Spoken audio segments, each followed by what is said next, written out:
Alors, en même temps, le maire, il compte sur les familles, il l'a dit, pour veiller à ce que leurs enfants ne soient pas dans la rue pendant la nuit rose. Le maire, il répond à une situation d'urgence avec ce couvre-feu. Alors effectivement, c'est une situation d'urgence et donc il fait aussi avec ses moyens de maire. Cette situation, elle m'inspire quatre choses. La première, c'est peut-être revoir la responsabilité pénale des mineurs et arrêter avec cette ordonnance de 45. Les mineurs de 45 ne sont pas les mineurs de 2018. Aujourd'hui, il y a un vrai sentiment d'impunité chez les mineurs. D'ailleurs, on le voit, les trafiquants les utilisent pour faire le guet en leur expliquant que pénalement, les sanctions seront très limitées. Et ils le savent et ils le disent.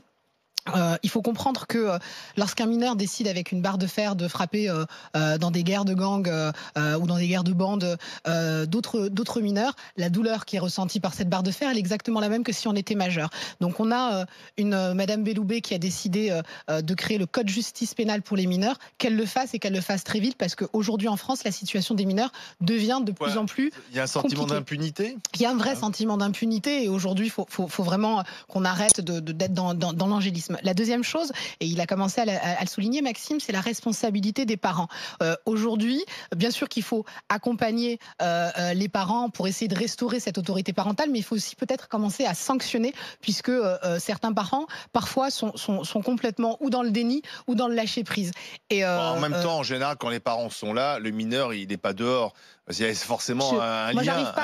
J'arrive pas à comprendre comment à 14 ans, comment à 13 ans, comment à 12 ans, parfois on peut se retrouver à 2h, 3h du matin dans les rues. J'ai des neveux, interroger ils les sont pères mineurs, aussi, hein. et aujourd'hui c'est pas le cas.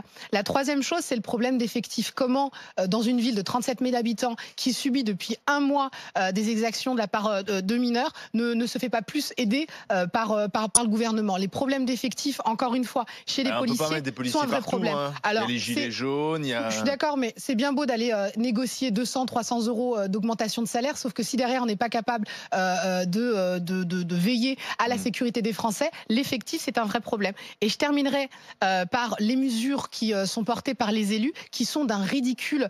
Les élus de cette ville, de jouer les tours, demandaient d'avoir une mission spécifique d'éducation, un conseil éducatif et une police de proximité. Alors pour que le système fonctionne, il faut de la prévention, de la sanction et ensuite de la réinsertion. Aujourd'hui, la prévention, clairement, elle a échoué dans cette ville. La sanction, elle peine à se faire appliquer et la réinsertion, on n'en parle même pas. Donc aujourd'hui, il faut rétablir l'ordre dans ces territoires, il faut rétablir l'ordre dans ces quartiers. Ensuite, on pourra travailler sur les questions de prévention et d'éducation.